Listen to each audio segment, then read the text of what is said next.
time. So hopefully you will get to watch this at your convenience. Thanks for inviting me. I was asked if I would come and talk about some basic, you call it financial 101, some financial health for the guides.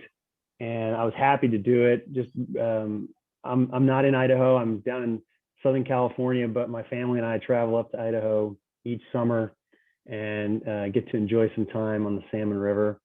A couple of times for me, I go once with the family and once with some guys. So I'm real fond of the area, and anything I can do to help a bunch of guides who make my summers enjoyable, as well as I'm sure some winter stuff too, I'm happy to do it. So just let me tell you very quickly my background and sort of why I'm talking about this.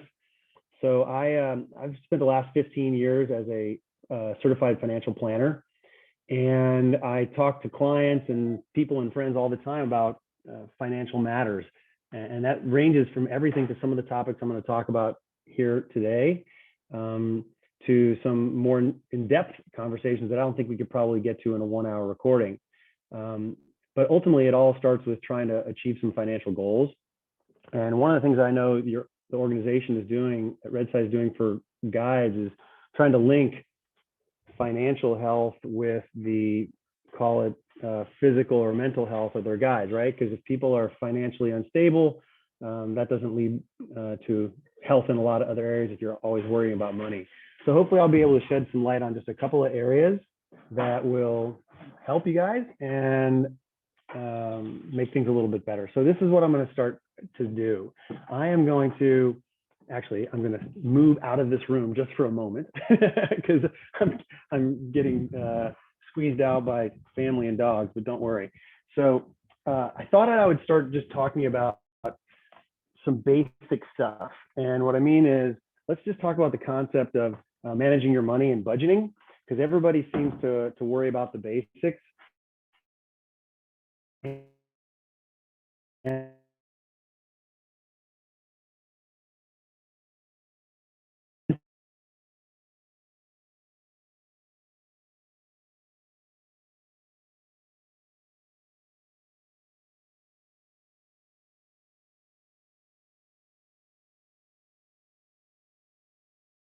And I don't care if you're just starting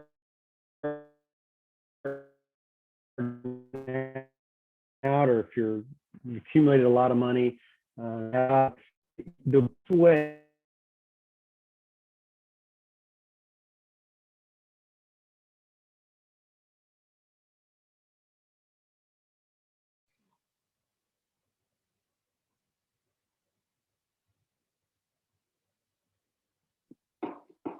Michael, I think we lost you.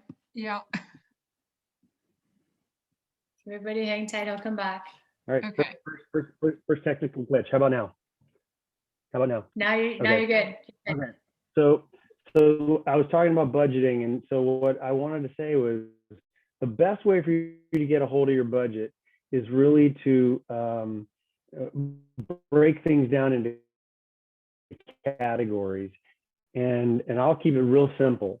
Break things down into those things that are fixed and those things that are variable, and those things that are non-discretionary and those things that are discretionary. So let me give you an example. If you've got discretionary expense, right? So go through your list of what falls into those different categories. Your fixed and non-discretionary budget items are important because you have to pay those every month. You can't get away from it. It's gas in your car. It's maybe some kind of insurance bill. If it's your food bill, you can't really change those much. The discretionary items are how much you go out to eat, how much you travel, how many pairs of skis you buy, et cetera. So, and I don't encourage you to look forward. I encourage you to look back. So go back over the last, I would say a 6-month period is usually a pretty good metric, and see what you've spent and tally it up, and you'll have at least a little better sense. Now, I know because of the seasonal work that a lot of the guides do, that may ebb and flow a little bit, right? Because you're not spending as much money when you're guiding over the summer, but try to get a consistent idea of what you do spend, and maybe you have to then amortize it out over the course of the year to know what your annual expenses are. But I think it's a really good way to figure out what you're spending, and then you know what your target is. Now, The harder part, I guess, for guys is what's your income, right? Because again, it's seasonal income. Are you going to work? How much are you going to work? Those type of things. But ultimately, the goal here is to try to figure out if you're deficit spending, right? Are you spending more than you're earning? Because that's the disconnect that we want to avoid. If you're spending too much and you're not earning it, well, there's no real way to get ahead. So that means only one of a couple things. You either got to find a way to trim your expenses.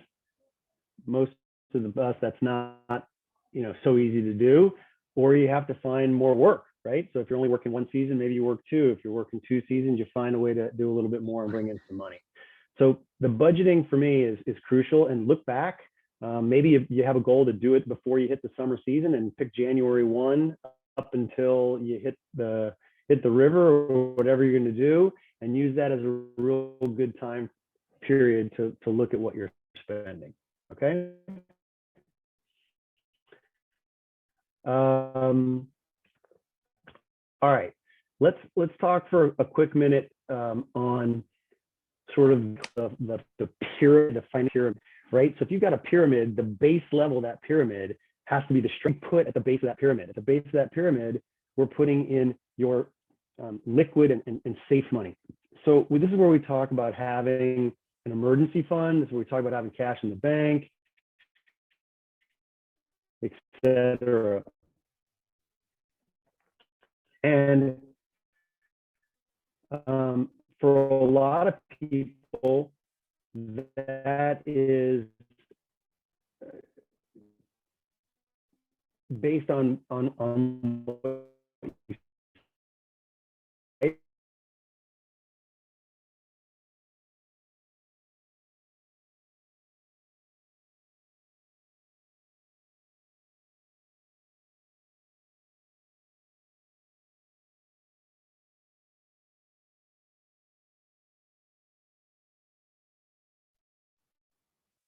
I think we lost you again.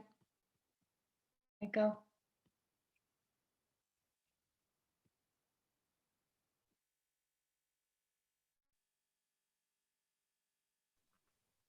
Not sure what happened there, guys. I don't know if it's Los Angeles bad pyramid, and making sure that you have enough in emergency fund, enough in savings to handle any short-term issues. So for some people, it might be 3 months. That's maybe there's if you have a spouse and they work, and so one job is stable and one might not be, that might be enough. If you don't work for extended periods of time, you might need more, right? You might need 6 or more months of liquidity in the bank. So again, this is the base of the pyramid. People ask me all the time, what do I do with my cash? Where can I invest it? And the answer is you don't, because there's too much risk of those dollars going down in value to put them into the market and some of those type of things. So you're going to want to ensure that money is safe and available. And even though interest rates are very, very low and they don't pay you anything, you want to make sure you have enough cash. Okay. All right. So let's talk about what comes next, right? So that's cash in the bank, that's liquidity, that's your safety net, all those type of things, your emergency fund. On top of that, you have maybe some of your shorter term purposes for money. So you might be, buying a car, or maybe you want to buy a home. So you'll put the next layer of savings into those middle term goals for your money. And then on top of that is what happens afterwards, which you're saying, hey, I'm saving for the long term, which is either eventually in a retirement or saving for family and kids. And so then you can talk about the time frame and what you can do with some of those monies to grow. So I'll cover that in just a couple of minutes. But that pyramid is important. If you don't have enough safety at the bottom, there's no point in saving for retirement and putting money in an IRA, or an individual retirement account, if you don't have enough savings in the bank to handle a car problem or a refrigerator problem, or any other issue that comes up. Okay. One of the things that was asked of me was, can I talk about how you might set up like your elections on a W-4 form? So I don't know how many of you are familiar with that, but when you get hired in any job, an employer should give you this form so that you can put your name and your social security number and your address and all those things. And then you elect how much you want withheld for tax purposes, right? And there's like a little worksheet on the back, and it can tell you, hey, do you have a spouse or you have dependents, et cetera. I was thinking about like what the hiccups would be for those in the guiding community. And it's usually that, if you're making a modest amount of money with one employer in one season, but you're working at other points across the year, you're actually earning more money than that one employer is predicting that you will over the course of the year. So what you get withheld from your taxes might be too low, right? So if they think, I'm just going to use some round numbers. Let's say you're going to guide in the summer and make $20,000 or $25,000, and then you're going to do the same thing in the winter and make $20,000 or $25,000. So how much you need to have withheld when you're only earning $25,000 is different than if you earn $50,000. The cumulative tax might be more. So you have to think to yourself, am I going to earn more with a different employer? And therefore, I might need to increase very slightly how much I have withheld from my paycheck when I fill out that W-4. So I hope that answers some questions on that. I'm not really sure what other issues people were having. Most people are excited when they file their tax return and they get a little bit of money back, and people are upset when they have to write a check. To be completely honest, it's perfect if you get nothing. That means you were perfectly withheld, right? If you get money back, that means the government had your money all year long instead of you. And obviously, if you owe money, then you didn't take enough out, and there's potentially some penalties. So you want to have a good estimate on what that might be. Okay, so I'm going to pivot and talk about really what I think is just some big picture financial ideas. And this is the use of credit and debt. So I don't know anybody out there that doesn't have some type of debt, right? Just think of anybody that buys a house. Nobody just pulls all the money out of their pocket and pays cash for a house. It's just not how we do it. You finance it, and you do that by borrowing money from a bank, and you pay it back with interest over time, right? So how affordable those loans are, whether it's for a car, a motorcycle, a house, but anytime you're going to finance something, the lower the interest rate is when you have good credit. If you have bad credit, they're going to charge you a higher interest rate because they're not sure how well you're going to be able to pay back the loan. So your job as someone who's younger, who's maybe just trying to get going, and even those that are a little bit older and that are still guiding, you want to build credit. And there's some easy ways to do that. You have to have things in your name, whether it be a utility bill, a power bill, things that you are responsible for paying the bills. Build your credit. It shows your ability to pay an obligation, and it goes through all the credit agencies, and they give you a score, and that score translates into how creditworthy you are. The other thing you can do is have a credit card or a department store card. Those type of things, as long as you pay them on time, will help you build credit. So if you're the kind of person that says, you know what, I don't have any of those things. I pay cash for everything. I don't have anything in my name. Where I live, the lease is under somebody else's name. If you don't ever do those things, you will never build credit, and you will have a hard time borrowing money when the time comes. People also ask, how does it work in terms of, let's say you have a credit card that has I'm just going to make it up here, a $3,000 limit. If you have $2,999 on that credit card every single month, that's not going to look as good as somebody that has a lower balance relative to the maximum amount you can borrow, right? Because again, you've taken it all the way up to the limit on the card, and the credit agency says, well, that's not as good, and they're not going to give you as high of a score. So you want to try to keep your debt to limit ratio lower, and try to pay those things off every month. If you're using a credit card because that's the only way you can afford things, and you're carrying a lot of debt, well, then it kind of defeats the purpose of having cash in the bank on the bottom of the pyramid, right? If you got a couple $1,000s in the bank that's liquid, earning 0% interest, and you have $2,000 on a credit card charging you 13, 14, 18% interest, we can all do the math. You're paying money and interest to the credit card company and you're not earning anything on your cash in the bank. So that's bad math. We don't want that. So try to retire that debt as quickly as you can, but it makes you go back to the budget, because if you're constantly in a position of spending more than you make, you're just going to repeat the problem and put more on that credit card. Okay. Let's see. What else did I want to talk about specifically on that? Well, let's talk real quick about interest rates, because everyone, I mean, as long, like I'm 51 years old, but for a lot of the younger folks, they've been living now for a lot of years in an environment where interest rates are low. That means money in the bank just doesn't earn anything, right? It's pennies of interest on a savings account. And I don't know when that's going to change, but there were times when money in the bank could earn you 6, 7, 8% interest just sitting in your checking account. Bonds could earn you 10, 12, 14%. So, but of course, those were also timeframes when inflation was much higher and prices were rising. So I get that it's tough to say, well, my money isn't doing anything, so how can I grow it?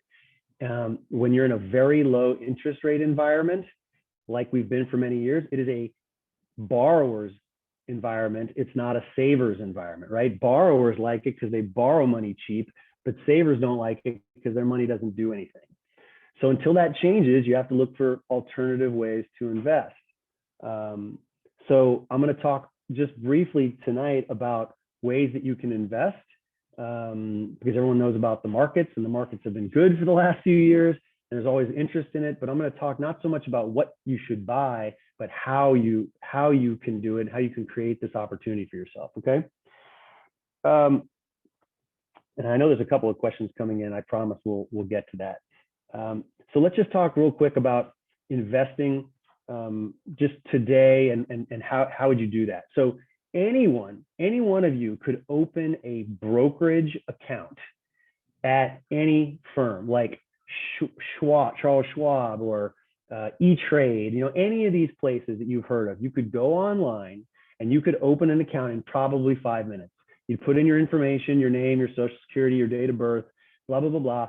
And bam, all of a sudden you'd have an account in your name, and you probably have to either write a check or transfer money from your bank, and you could put $500 into the account and you could start buying stocks. You could start buying anything you wanted. And so that's a good place for when you want to invest money that has no restrictions, because a brokerage account, you could buy something today, it could go up 50% overnight, and you could sell it the next day, and you could take all your money out and you can do whatever you want with it. Okay. That's not usually how it happens, so don't get too excited, but that's one way where you can invest money. Now, what do you buy? There are stocks, there are bonds, there are mutual funds, there are exchange traded funds. We could do a whole class on just what there is to buy. Generally speaking, if you're investing for the longer term, I would suggest that you buy stocks, sometimes called equities, right? You're buying the shares of a publicly traded company. Everybody knows McDonald's, Coca-Cola, Ford Motor Company. You can buy shares of stock of any company you want if you want to find one that you think is a good purchase, or you can buy an index, which means it's made up of lots of different companies and you don't pick any of it, and you're just hoping that most of those companies go up in value, and when it does, the index will go up and you'll see appreciation in what you've purchased. So if you've bought something at 100 and it goes to 200, you've doubled your investment, right? So two things to consider. When you own something for less than a year and you sell it at a profit, it's what's called a short-term gain. And it is taxed at what are known as ordinary income tax rates. So whatever tax bracket you happen to be in, if you earn $40,000 or $50,000 for your year and you're single, you fall in a tax bracket. And whatever that tax bracket is for federal, and the state, depending on where you live, has the same thing, that's how much tax you'll owe on that profit that you made. If you own that same stock or any investment for at least a year, so 1 year and 1 day, and then you sell it, it's what's considered a long-term capital gain. And the rates at which those things are taxed is more favorable than a short-term.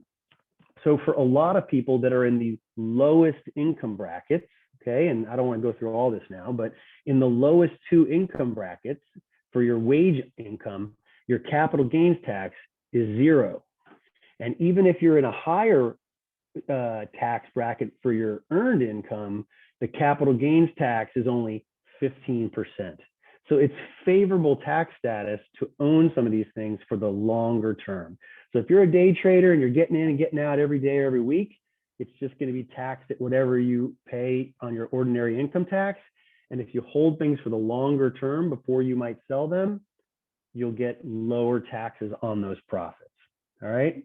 But here's why I mentioned it to begin with. The brokerage account is important because you might say, I'm investing, and 18 months later, you say, now I need to buy a car or have some other thing you want the money for, and you can sell it and take it and do what you want with it. No restrictions whatsoever. It's your money, no time restrictions, nothing. Retirement accounts, which is again an important piece of financial health and giving yourself a sense of safety in the long term, are accounts that are structured so that there are restrictions on when you can get access to the money. So let's start with a couple of basics.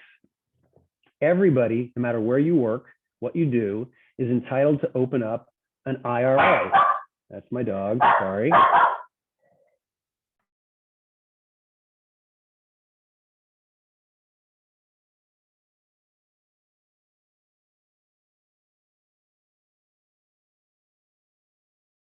There in the evening.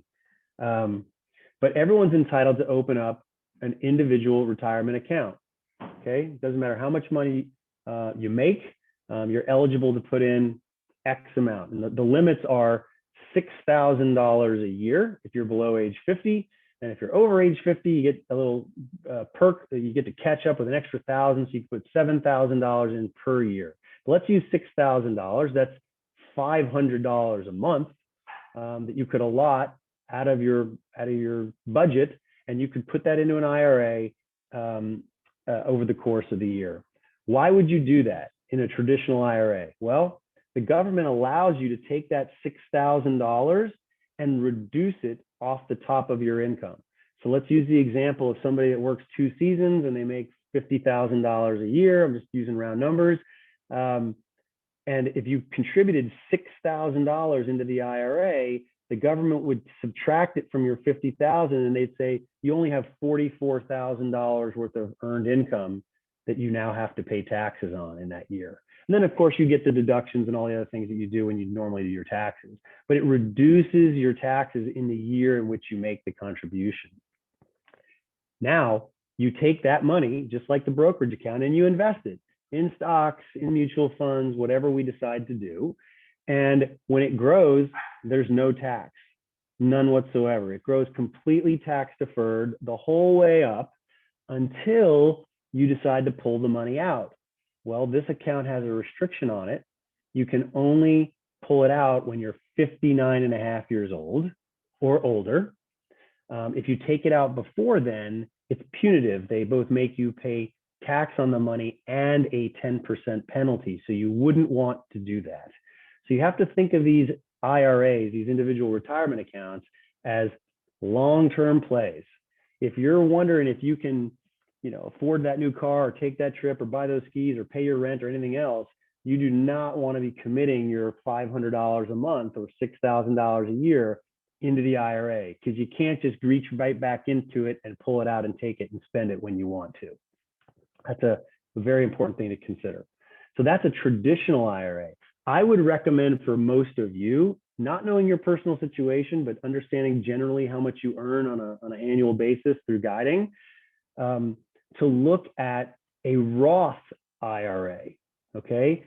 It's just named after a former senator from the state of Delaware. His last name was Roth. He put the legislation through, so he got the name. Roth, it's a Roth IRA. And unlike the traditional IRA where you got that $6,000 deduction off your income, there's no deduction now. So in other words, you made $50,000 and you put the $6,000 in, you're still taxed on the $50,000. Now you might say, well, why would I want to do that then? Why is that good for me? Well, because the same thing, it's going to grow over time. And when you're 59 and a half, let's say, and you go to take the money out, now it's completely tax-free, both the money you put in and all of the earnings. The traditional IRA, you get the deduction up front, but you pay the taxes on it when you withdraw it in retirement. In theory, you might be in a lower tax bracket. I don't know. But the power of having completely tax-free money in your future is really powerful. So, and for many of you, you're already not in the highest of tax brackets. So getting the credit today isn't the biggest deal. I'd rather have the tax-free money later. How much is the minimum to open an IRA? It usually depends on the financial institution. So if you were to go to Schwab or to E-Trade or something like that, it's quite modest. I can't tell you it's $25. You know, some of them might have a $500 or $1,000 minimum, et cetera. I don't know. In fact, I don't think the minimum is actually on the account itself. It's usually on what you then do with it. So you could open the IRA and stick the money in and forget it's there, and it would sit in like a money market cash account at E-Trade, and it would never grow. And that would be fine, but that's not the point. The point is to try to invest it. So you may have to find an investment vehicle at Vanguard, at Schwab, at E-Trade that allows you to invest at the levels that you're contributing to. So put in $500 to start. I'm sure you can put that money into some kind of exchange traded fund or an index fund of like the S&P 500 that could help you. Again, the specifics of where to invest might be a little bit tough on this kind of call because everybody's going to have a different situation. I would tell you for most of you though, in terms of the big picture, you want to buy stock or stock funds. You don't need bond exposure at 20, 30, even 40 years of age, because what you want is growth. What you have is time on your side. Bonds will not grow. Bonds give you like some income, right? Because the whole point of a bond is you basically lend people money, and in exchange for that money, they're going to give you a guaranteed interest rate back in the form of income. That's not going to help you out to grow that money and outpace inflation. What outpaces inflation? Stocks and stock funds, equities. So that's what I would look at. So if you go to Vanguard and say, is there an all market stock fund? I'm sure they have lots of them. You would pick one and you'd say, okay, I want to take my contribution from my IRA and put it in that stock fund, and then literally forget about it until you put the next chunk of money in and just keep buying it over time. And while stock markets go up and down, they tend to trend higher over the long run. And that's what you're hoping for. Okay. Let me see if I wanted to talk about some more on the IRAs. Yeah. So again, traditional and Roth. Roth, if you don't want the deduction now and you want the tax-free money later, and traditional if you want the deduction now and pay taxes later. Some of you may have other jobs or spouses that have retirement accounts through their employer. You may have heard of a 401k. Some nonprofits have 403bs. These are just the IRS code, but these are accounts that allow you to do the same thing, to defer money out of your paycheck into an account that's provided through the employer. So you wouldn't open it yourself, you enroll through the employer. And at that point, you're doing the same thing and you're investing over time. If you've left an employer that had a 401k, you can take that pot of money that you have with them and you can roll it over into the IRA that you open at Vanguard, because it all works the same. So that way you can have control over your money. All right. And if there are other questions, please chime in. Maybe I should take a second and look at the chat and see if I've missed something. Any news on if subscriptions like Netflix can help build credit? Boy, that's a good one. I mean, I think any place that you've got a bill that's in your name and you sign up and you probably had to give them all your information, it's good for you. Because if you all of a sudden skipped out on the bill and they came to try to collect from you, it would probably get reported to your credit agency. So I can't specifically talk about Netflix. Those probably aren't as good as some of the more traditional ones that I've described. But if it's reportable to a credit agency, then yes. If they've got your social security number on an application, then it's good for you. If you can just sign up with John Smith and they don't care really where it is, but they just want your money and a credit card, then probably not helping you out. Okay. All right. So let's see, a couple other things that I wanted to mention briefly here was the idea that insurance, and so insurance is kind of a four-letter word in the financial industry because it's somebody trying to sell you something, and do you really need it, right? But there are insurances that make sense, right? Like everybody has some type of car insurance, and why do you? Other than the fact that the state where you live probably mandates it, right? You have to have some coverage, but why do you? You have it because if you wrap your car around a tree or something awful happens, you don't want to come out of pocket and pay for the whole thing. So you're offloading some of the risk to the insurance company in exchange for paying them a premium every month.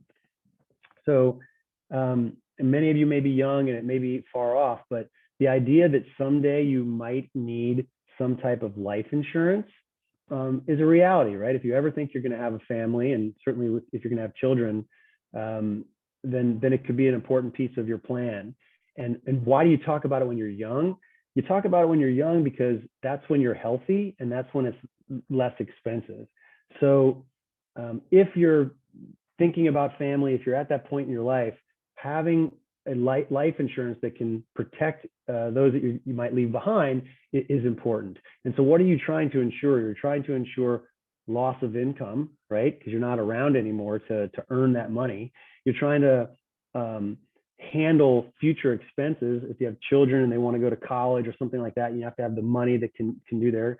And you want to be able to retire debt. So if you had a house or a mortgage or something, you wouldn't want to have that person, the spouse who's left behind, straddled with that debt. You could retire the debt and that would potentially lower their expenses. So those are three main reasons why you'd want it. There's lots of different types of insurance, but what I'll tell you is that term insurance is probably what you're going to look for early on in your lives when you need it. Term insurance is just that. It's good for a term. It's good for 10, 20, 30 years, whatever you pick. You don't build any cash value in the policy. It's just like your car insurance. You pay the premium. If you don't get in an accident, you don't get anything back.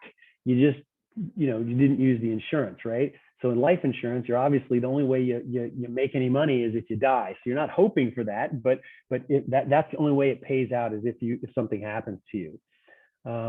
But what I find is that as you age, it's a lot harder to get insured, whether you develop a health problem, you're just not in good shape, all kinds of things can be problematic, and those premiums can rise very quickly. So that doesn't mean every 25-year-old guy needs to go out and get a big life insurance policy.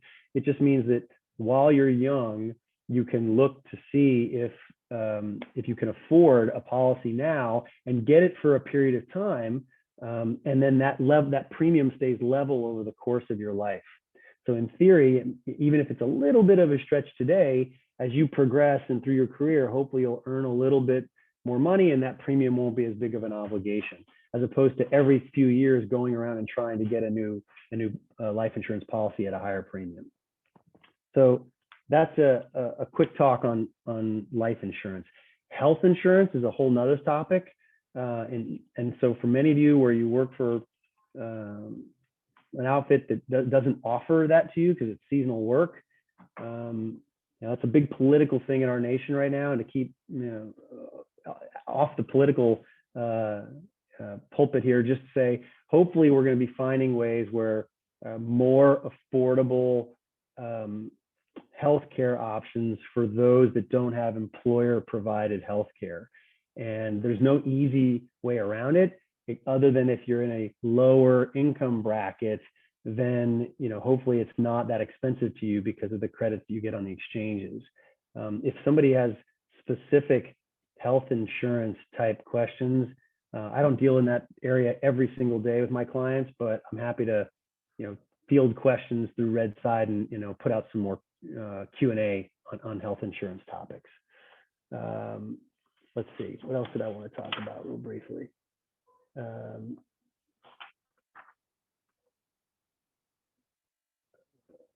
I think we covered a couple of those things. Let's see. I'm going to ask Shannon, do you want to jump back in for a couple of minutes and let me know if there's other questions that you think are important? If there's anything else that people are concerned about? I think you covered everything that came up in our polls. When you were talking about investing, one thing one other thing that has come up in two questions to me is, what about using like the Cash app and buying partial stocks? Is there a danger in that? And what about using that to build credit with the Cash app credit card? Yeah. Okay. So, I mean, whether it's Cash App or, there's a lot of them out there. That's not the only one on the scene now. And things that you guys, if you've read anything in the news, you know all about Robinhood and some of these other things. And so investing is much more accessible to the retail investor, much more accessible than ever before through some of these platforms. So you can, in fact, use some of these platforms to buy fractional shares of things that you never could have done before, right? A share of McDonald's stock is $214 a share. So just to buy one, you had to have a couple $100. Some of these places can let you come in now and just take your money and buy these fractional shares. Ultimately, all you care about as the investor is being able to buy in to a market that should appreciate over time. So again, let's go back to big picture for just a moment. So whether it's you buy the S&P 500, which you may have heard that term, you hear it on the news all the time, the Dow Jones, how did it do? How did the NASDAQ do? And how did the S&P? The S&P 500 is just an index of the 500 biggest companies in the United States aggregated together in the form of an index. And it kind of tells you how the big company markets are doing. So when the S&P is up, things are good. And when the S&P is down, maybe not so good. And so if you can actually buy something that replicates the S&P, nobody is going to go out and buy all 500 companies, right? That would be silly. You'd have, you couldn't keep track of it. So you buy a fund or an index that replicates that, and that you get the exposure to all of those things. And if they do well, the price will change in what you own. As far as building credit through some of those things, I don't know if the Cash App credit card is doing you any particular favors, but anytime you have a credit vehicle, meaning anything, whether you had to borrow money at the local, the car dealership and they finance you, or any place where you've got the ability to use credit, they're going to know who you are, what your social security number is, and they're going to report on your credit worthiness. So I would tell you that anything that's tied to you and your social security number, where you borrow money and you pay it back in accordance with the terms of that loan, then you're fine. If you're delinquent, if you fall behind, if you're constantly running it up to the limit, if you're only paying the minimums, if you default on a credit card, those things are going to hurt your credit score. And they take a long time to fall off. So people that tell me, gosh, I had these problems with student loans and medical bills and all these other stuff, it's a bummer. But you got to work on the things that you can to try to add the points back if you've had it come down. Maybe I should spend a minute on what is a good credit score. So I think the three different credit bureaus, and that's Experian, TransUnion, and Equifax, they grade you from like a 0 to 800. I'm going to say 850 maybe is the top score. But anybody north of like, I'm going to say 700 or 720 has got pristine credit. So I have people that tell me all the time, oh, I've got an 809 credit score. That doesn't do you any more good than somebody with a 780 or a 750. You don't get to brag. You don't get a special plaque or anything for it. So it's the banks still look at you and say, you're low risk. We're going to give you the most competitive rate to lend you the money. If you've got a credit score in the 500s or maybe like 600, they probably tack on a little bit onto the interest rate. So they might have lent the person with an 800 credit score goes in to buy a car, and they might lend it to them at the lowest rate possible. But the person with a 600 credit score might tack on 1 or 2 percentage points on the interest rate. And so that means the payment is more expensive. So that's why you want good credit. I see this every once in a while with spouses. One has great credit, one has crappy credit, and you say, well, who's going to buy the car? The spouse with the great credit is going to buy the car because the payment's going to be lower. You're both driving it and you're both paying for it, but why put it in this person's name? You're going to pay a lot more money because they have a crappy credit score and their interest rate's going to be higher. So that's, you know, one thing to think about. But if you have a 700 or above, I would tell you your credit is great. If you're in the 500s, you got work to do. And if you're in the low 600s, hopefully you're trending up and not down. You're coming from the 5s to the 6s. Keep it up and try to get it up a little higher. Okay. Okay, one other question. If you're a 1099 employee, what percentage of your paycheck should you set aside every month to pay your taxes? Yeah, that's a really good one. I'm sorry I didn't lead with that. So big difference between a W-2 salaried employee, right? That means you're an employee of the company and you get a paycheck, and that employer is required to pull out some of taxes out of each paycheck before you get it. When you're 1099, you're a contractor, right? That's what we think of, an independent contractor. There's none of that.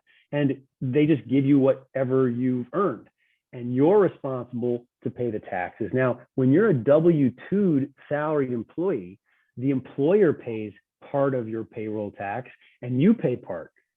I'll spare you the boring part, but you pay half and the employer pays half. When you're 1099, nope, you got to pay the whole thing.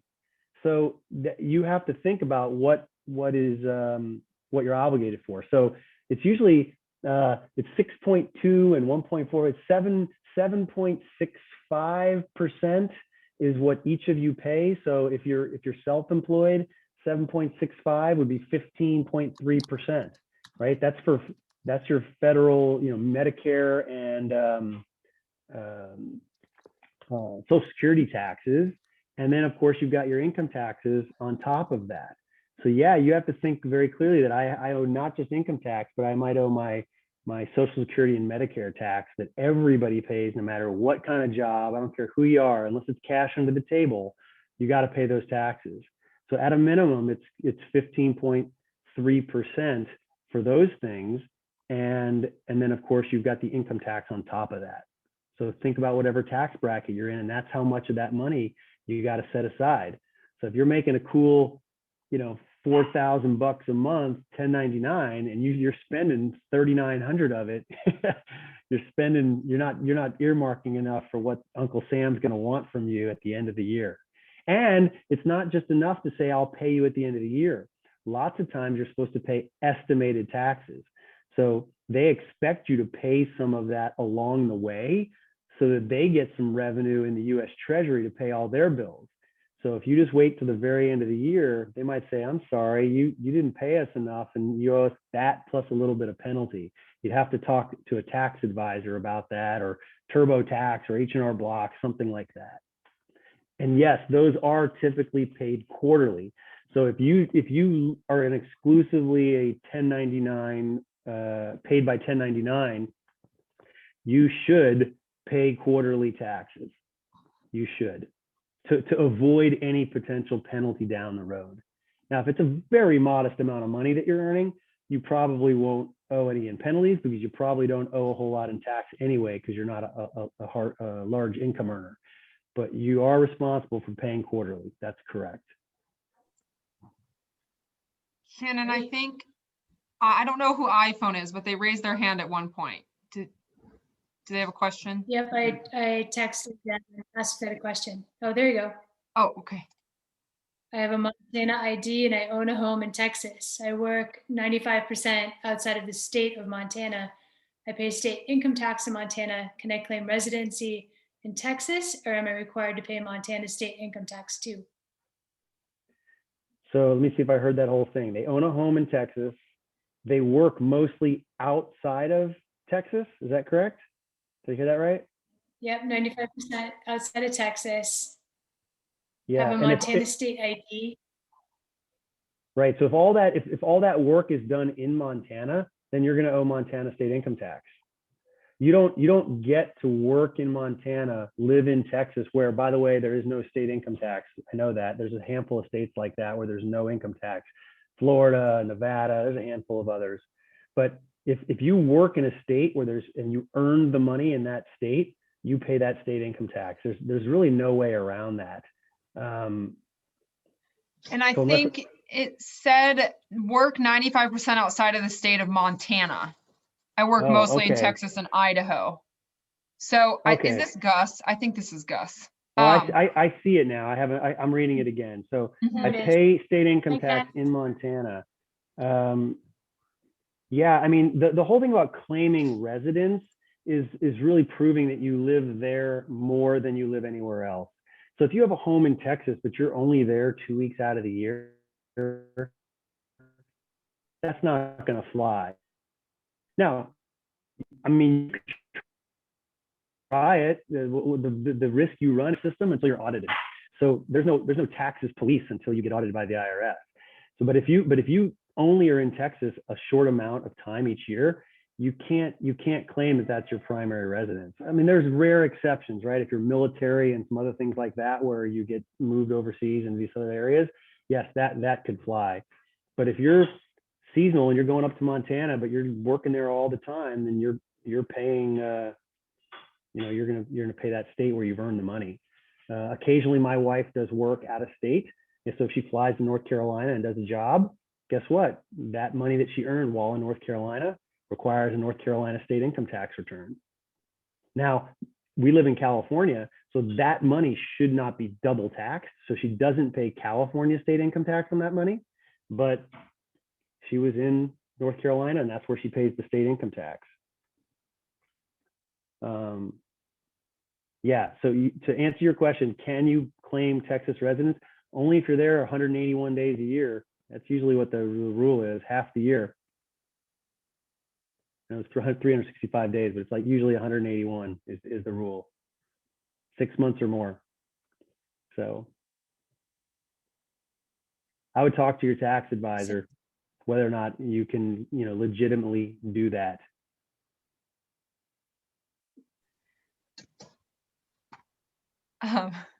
I had one question, Michael.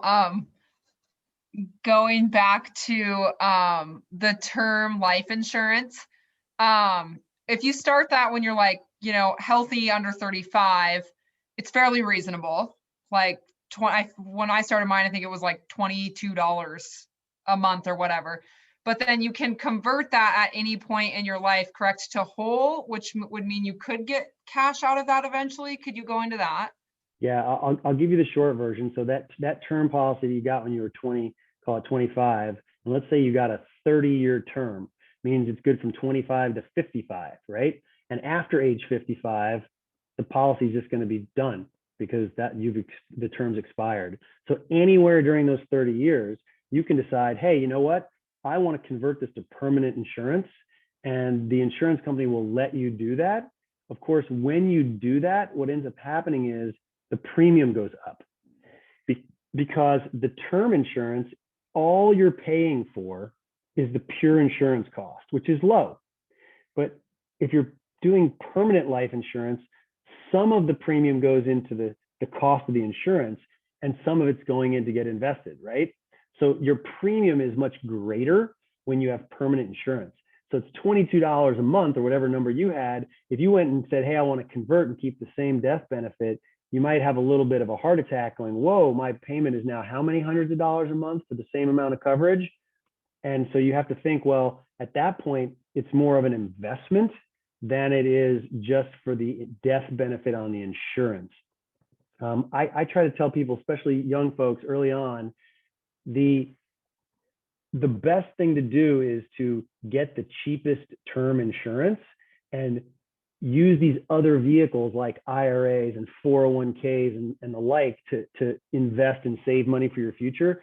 Once you've exhausted all of those other ways of earmarking and sheltering dollars, then you can start looking at life insurance as not only death benefit, but also a way to grow money in an efficient way, because the money inside of a life insurance policy grows tax-free. It's just one of the rules we have in our country, that life insurance is a protected investment, and you can have all the underlying investments not be taxed as long as it's inside the insurance policy. So that's why you see other people talk about it. I would consider it a very safe manner by which to grow money inside a policy like that.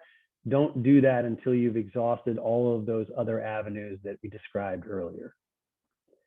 And I don't want to leave Montana, Texas on a hook here, but it says half and half. My ID just says Montana. So if you've got a Montana driver's license and a Montana ID and a Montana utility bill and a Montana everything, you're probably a resident of the state of Montana. So that's where I would pay my tax, where I would pay my state income tax.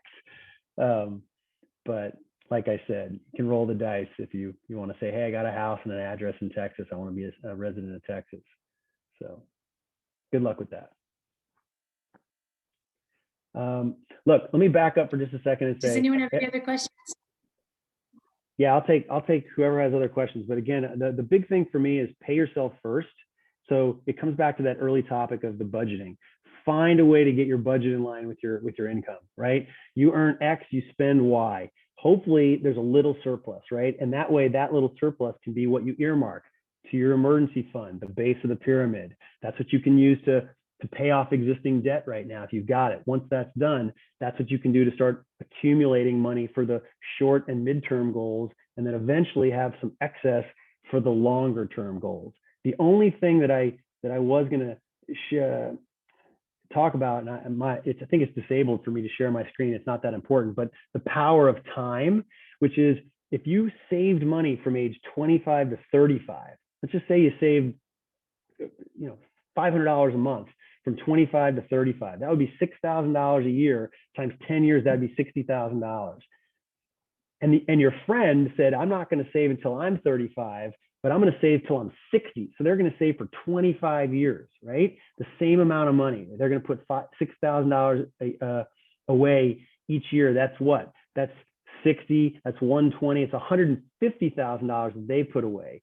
By the time you guys are both 65, the person that started and only contributed for the first 10 years has way more money because of the power of compounding returns.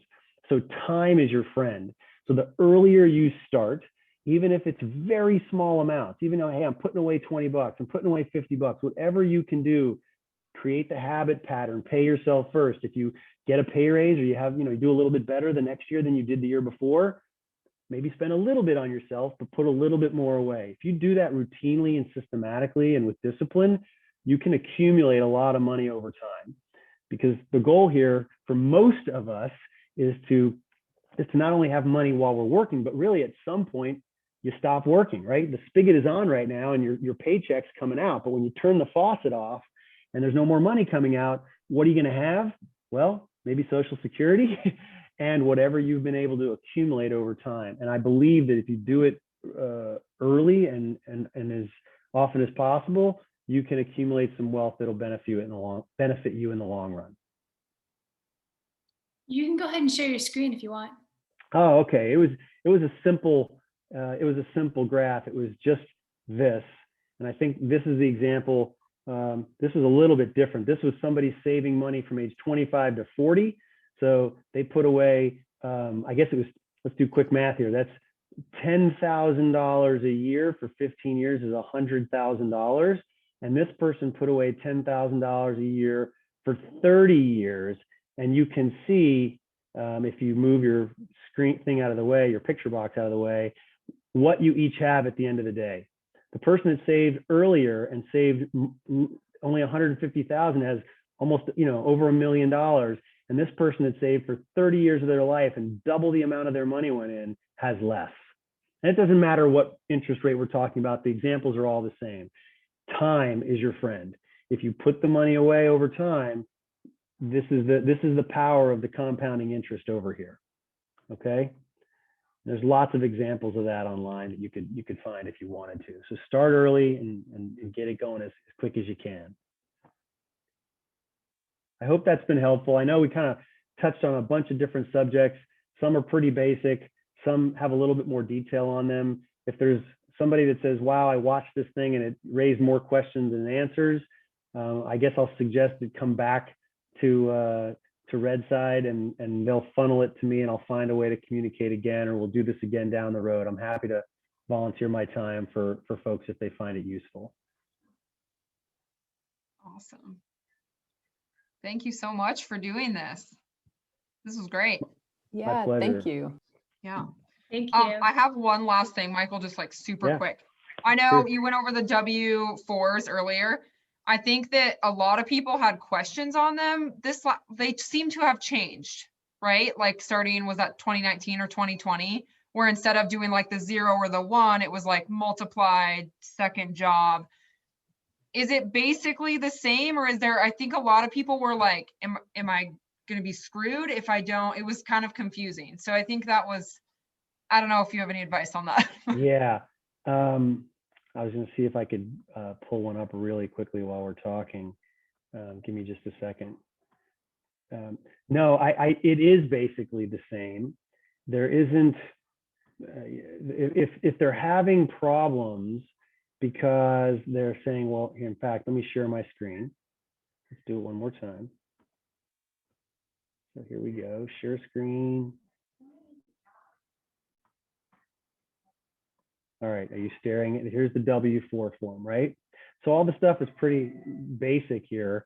You know, you're filling in your name, all your personal information, and then are you single, are you married, filing separately, are you married, filing jointly, right? And then it says right here, and this is probably what you're talking about, multiple jobs or spouses that work. And the reason that this is in here is, as I said, if you earn $50,000 and your spouse earns $50,000 and you file together, you earn $100,000. So your tax burden is different with 100,000, but your employer only knows that you're earning 50,000 and they're taxing you that way. So if you have multiple jobs and therefore going to have more money at the end of the year, you may need to have more withheld. So what does it say here? So multiple jobs, complete this if you hold more than one job. So use the estimator on the things here. So without spending too much time on it, it says if your total income is a couple $100,000 or less, that's pretty much everybody. You know, and you have, if you don't have kids, you can put these numbers in here and then you enter these amounts. And then for other income, not from jobs. So some people have dividends or other portfolios or monies that come out, that would be that.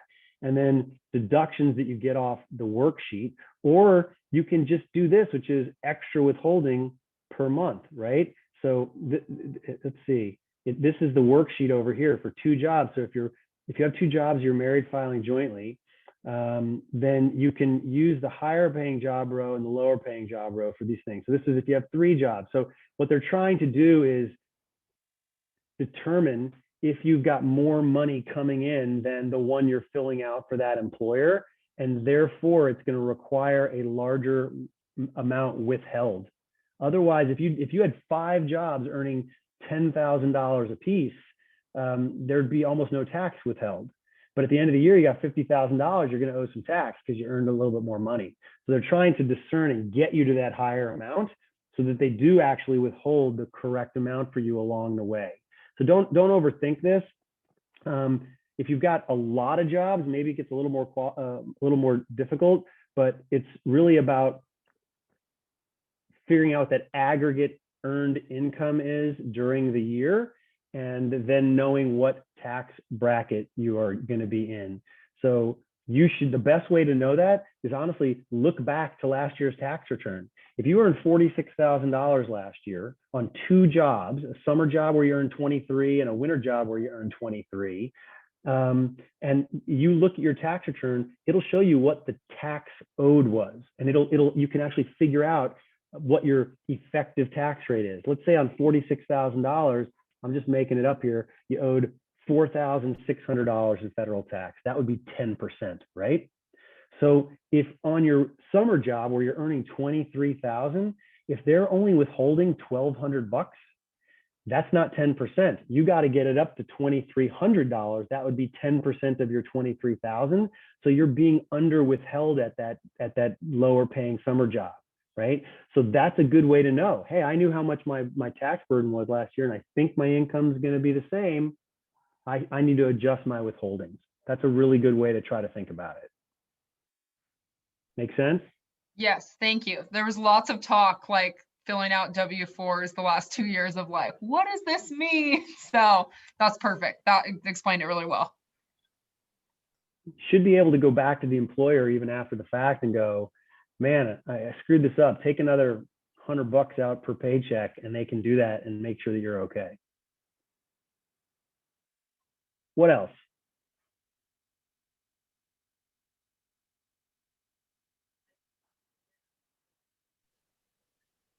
I think we're I Okay. think we're good. So, yeah.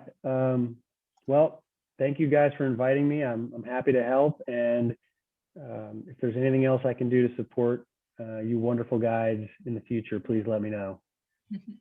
Thank you. And if anyone does have any additional questions or wants clarity on anything, you can reach out to me at info@redsidefoundation.org and I'll pass it on. And thank you so much, Michael. It's really a pleasure to meet you, and what an honor to have your wisdom shared with us. Thanks. My pleasure. Thank you so much. Thank you. Take care, guys. Have a great night. Bye-bye.